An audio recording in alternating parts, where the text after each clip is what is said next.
There's definitely a line between being frugal and being cheap. Buying used instead of buying new? Frugal. Cooking instead of eating out? Frugal. Using a washable family cloth instead of buying toilet paper? Time to seek professional help. In today's video, I'll be performing an exploratory procedure on the frugal-cheap distinction by reacting to a new article from USA Today titled, "Turn Off Those Lights! These Poor People Habits Never Die." End quote. For each so-called poor people habit on the list, I'll give you my take on whether it falls more on the frugal side or the cheap side. Let's dive in. Number 1, turning off the lights when you leave a room. Switching off lights in empty rooms is a time-honored tradition in cost-conscious homes. Nowadays, however, turning off lights might not save as much money as you think. Reporters at Wirecutter ran the numbers. On a popular energy-efficient LED bulb, they found leaving it on for 20 hours would cost you about 3 cents. I don't know why they did it for, why not go 24 hours, guys? Why not put in the work to just go a full day is 3.5 cents? That would have been simpler. I mean, based on the math, I'm gonna go, this is cheap. I don't think it's worth saving 3 cents.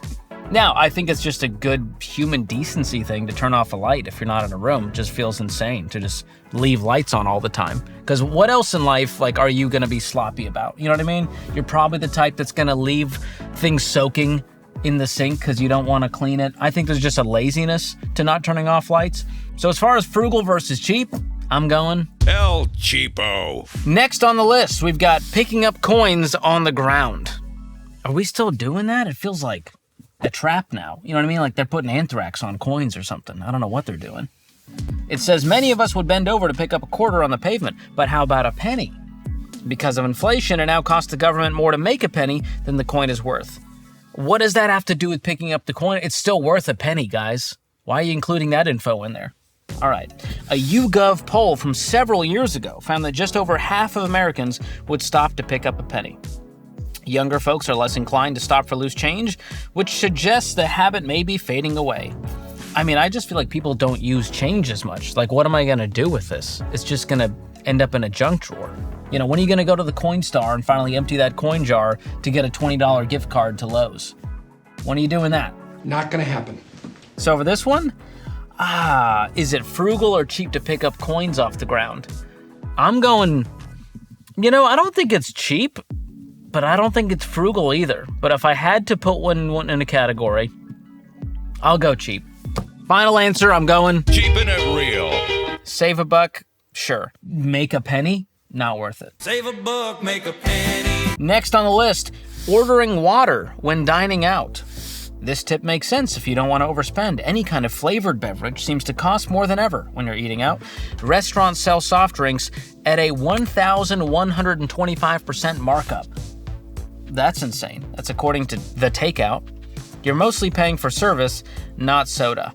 Yeah, I agree with this one. I do think restaurants already have a 300% markup, but I think the drinks is where they're making the most of the money. Food's expensive, but what it costs for the carbonation and the syrup is 5 cents compared to the $3 they're charging you. So that percent adds up. So is this frugal or cheap? 100% this one is. Frugalicious. And by the way, I do this when I feel like it. Mostly because I feel better than everyone for being healthier. Sometimes I'll get a seltzer if I'm just feeling crazy, a little bubbly water. But if they charge me $3 for seltzer water, you might as well get a soda. Might as well get yourself a little Dr. Pepper, a little treat. All right, next on the list, arguing with yourself over every non-essential purchase. This person is unwell. Arguing with, out loud? Few consumers think twice about buying staples, bread, milk, toilet paper, and such. When it comes to discretionary purchases, however, some cost-conscious consumers wage a fierce internal debate. If something costs more than $50, one Redditor wrote, it literally takes me a couple weeks to talk myself into buying it. I think this person needs a budget. Highly recommend just downloading the EveryDollar app and then putting a line item for the thing that you want. Label it whatever. I don't know what you're buying out there for over $50. AirPods? No clue. But just put it in the line item in the budget and then you don't have to feel bad about it and labor and toil internally for weeks over a $53 purchase. $49, they'll do that all day long, apparently. But over 50, something triggers in the brain to go, whoa, bud. We're broke here. Slow down. So arguing with yourself, yeah, I mean, I think both cheap and frugal people would pause before making a big purchase. But if you're constantly toiling over the price of things, I think that would put you in the cheap category. So this one is definitely Commander-in-Chief. next on this amazing list from USA Today /Reddit /the George Kamel YouTube channel. Squeezing all of the toothpaste from the tube. This habit falls under a broader category that might be termed using every last drop. That's not a category.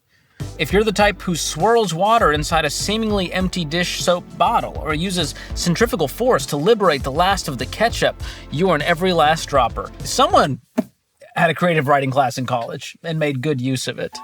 Centrifugal force to liberate the last of the ketchup. I've never heard that in my life. That's strong. When the shampoo or conditioner is running down, I always add water to make it last another week. First of all, I don't think it's doing what you think it's doing if it's all watered down. You know, that's how people got scurvy back on the Oregon Trail. So I would use caution. If you need something to cleanse and to clean and to be like antimicrobial, I would just get a new bottle. Plus, I can tell when I use that pump soap and like my mother-in-law has poured a bunch of water in it and now it's just barely soapy and it's just mostly water. Hard pass, bro. Hard pass. So this one definitely falls on the you squeak when you walk category. So this one is definitely Star Trek. Cheap Space 9. All right, next on this list, we've got checking the clearance racks first. As many savvy shoppers know, the biggest discounts in many mall stores are often not the ones beneath the sale signs. Instead, they're hanging from clearance racks, a motley assortment of leftovers the store's trying to get rid of. Okay, according to Snail Pacer, a savvy shopper should walk the entire perimeter of the store, keeping your eyes peeled for signs that say 75% off or more, or 50% off already reduced prices. Wow, and the best clearance racks often sit in your changing rooms. These are new facts for me. I'm learning a lot today. I'm iffy on this one. Do I check the clearance racks first? Okay, here's where I'll tell you. If I'm in a TJ Maxx, a Marshalls, or a Ross Dress for Less, God forbid, I would check the clearance racks first there. I feel like, you know, there's some often overlooked brands the size small. There's not a lot of small dudes out there shopping for chic looks. And so I can find some good deals if I'm in one of those stores. So this one I wouldn't say is cheap. This one I think is a good frugal hack. So congratulations, frugal friends. This one is going to be marked Too frugal, too furious. Next on our very helpful list, we have collecting hotel soaps and fast food napkins. One mini bar of hotel soap. Mini bar. I was thinking mini bar like the fridge with alcohol. What does that tell you about me? I've never darkened the door of a mini bar, okay? You see the prices on those things? It's highway robbery. It's saying that little hotel bar of soap can last up to 10 days. Wow. According to a blogger. Apparently she ran experiments to determine this. What are we doing? Guys, is this what we're blogging about now? How long you can make hotel soap last? Assuming the hotel restocks your room with 2 little bars each day, that's generous. A 4-night stay will net me 8 to 10 weeks of free soap, she writes. The same principle applies to fast food napkins. Some restaurants give you enough to mop up a whole cup of overpriced soda. All right, fast food napkins are largely garbage. I mean, yeah, you can keep them in your car glove compartment. That's usually where they end up. But I'm not, taking those inside my house. They're so scratchy. Hotel soaps, if they include the little, the shampoo, conditioners, I'll take those home. But the bar of soap, I'm generally, opening it, and I'm not in a hotel long enough to get restocked.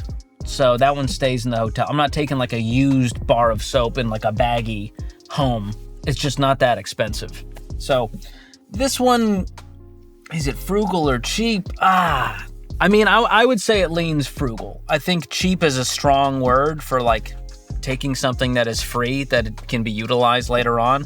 So congrats once again to my frugal friends. This one will be marked as Frugosaurus. All right, next on our list, we've got keeping leftover nuts and bolts from furniture kits. Okay, you're reading my mail now, guys. I don't know, what toxic trait is it that I'm like, I might need this one day for this $7 thing I got on Amazon in case the bolt falls out. This is me. This is me in a nutshell. When you purchase a piece of furniture that requires some assembly at home, it typically comes with extra hardware. Penny-pinching consumers balk at throwing it out. I take offense to that sentence. I have a bin of these, one Redditor wrote, right next to my gift bag full of used gift bags and tissue. Are we all the same person? Is that what's happening? Are we in a simulation? This isn't real. What is real? Yeah, I'm 100% guilty of this. But does it make you cheap? I don't think it makes you cheap because it's not like, it's more just thoughtful. You don't want to like be in a rut and go, I need that old bolt from that thing. Where am I going to get that? I got to contact the company on Amazon that's probably out of business by now. You know, they're not going to be able to help me out. So I don't think this one is cheap. I think this one leans frugal. So once again, we're on a real roll here, guys. This one is Too frugal to function. Speaking of nuts and bolts, let's go over the nuts and bolts of what makes a good bank. No fees, competitive APY on your savings, and excellent customer service. And these are all things you will find at Fairwinds Credit Union, one of the sponsors of today's video. And I love Fairwinds because unlike the big national banks, they don't try to shove debt down your throat. And that's because they're owned by their members, not by Wall Street. They are way more concerned about you winning with money than trying to squeeze every last dollar and dime out of you. And right now, you can take advantage of their smart bundle, complete with a checking account and a high-yield savings account. And you can get started today by going to fairwinds.org/Ramsey or click the link in the description below. Now, as we've already seen, a few habits on this list are a complete waste of time. But you know what else is a waste of time? You manually searching for and deleting your personal info from websites it shouldn't be on. And that's why I recommend Delete Me, another sponsor of today's video. And Delete Me does the work for you, removing your personal info from online data broker sites before they have a chance to sell it to spammers and scammers. And if you do ever find your info on a specific site, you can submit a custom removal request and Delete Me will get to work on taking it down. So what are you waiting for? Go to joindeleteme.com/George right now to get 20% off their annual plans, or just use the link in the description. All right, let's get back to our list, shall we? Reusing containers for any storage need. This habit sparked a lively Reddit discussion about repurposing glass jars as drinking glasses, reusing strawberry containers for random produce, and even washing out plastic storage bags. That's a step too far in my book.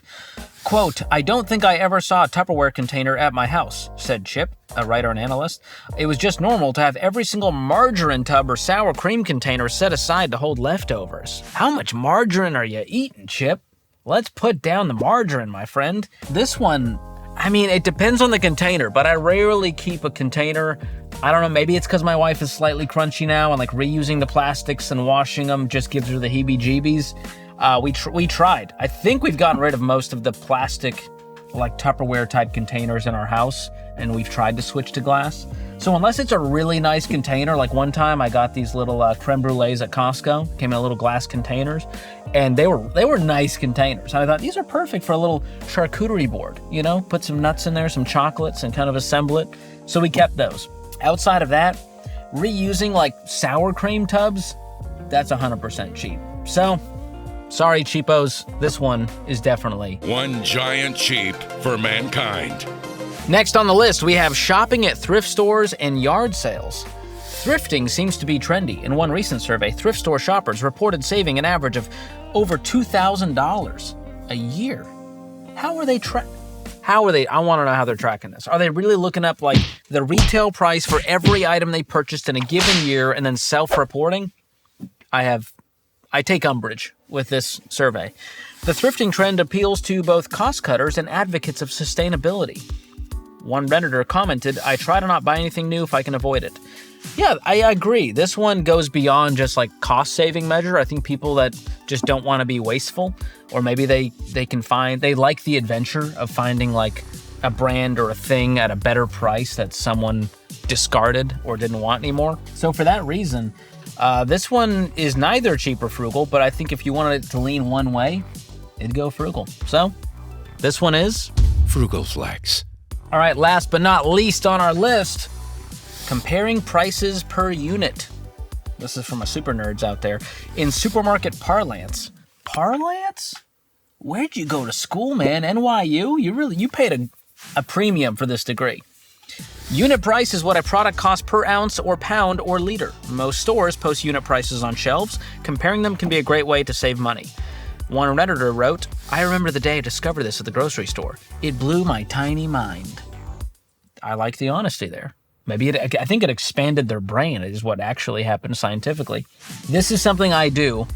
I don't think it makes me cheap to compare prices per unit. I think it helps to understand what things actually cost instead of just seeing a container of something and a price and then deciding that's too much or too little. Because if that's the case, we would all go to Costco and be like, this is too much money. This is crazy. But when you actually break it down, like take the price, divide it by the ounces or the amount of things in it, that'll tell you like, hey, this bag of Halloween candy is costing me 42 cents per little candy bar. So then you know, at Walgreens, it could be a better deal if it's on sale versus Costco, but how are you gonna know unless you crunch the numbers? So I have been known to pull out the old calculator on my phone and do price divided by ounces and go, okay, that's a pretty good deal. And if you buy something a lot, you'll start to realize the patterns here and you'll know if it's a good deal or not. So that'll help you avoid just going, well, it's on sale, so therefore it's a great deal. Maybe, maybe not. So this one, definitely not cheap. This is just smart. So if I had to put in a category, it would be Live, laugh, frugal. Now, going through that list was a blast, but let's be real. I won't be there every time you're shopping or making money decisions unless you order one of these. And as beautiful as this guy is, he hardly has my cantankerous spirit or my unbeatable riz, or, surprisingly, my height. And that's why you need to keep in mind these 3 questions when you're deciding if something is frugal or just plain cheap. Ask yourself, is cost the only thing you're thinking about? Now, cost does matter to frugal people, but so does value and quality. And when you're being cheap, the lowest price always wins, even if it breaks in 2 days and you have to buy it over again. Number 2, does it take away from other people? Now, frugal saves you money without shortchanging others. Cheap leaves a $1 tip and Venmo request your friends for gas money after a trip across town. Don't do that. And finally, number 3, does it lower your quality of life? Frugal chooses smart trade-offs that keep life enjoyable. Cheap will sacrifice comfort, health, or hygiene just to save a few bucks. So, next time you're about to cut your own hair to save 20 bucks using a Flowbee, just pause and ask yourself these 3 questions and slowly put down the Flowbee, okay? Real frugal people aren't afraid to spend money if they're getting legitimate value. In fact, I recently made a list of 12 things that frugal people should buy because they're totally worth the money. You can click here to watch it next or use the link in the description. That's it for today. Be sure to like the video, subscribe to the channel, and share this with a friend who needs to stop buying reusable diapers. I don't care how Little House on the Prairie you are, it's disgusting. Thanks for watching. See you next time.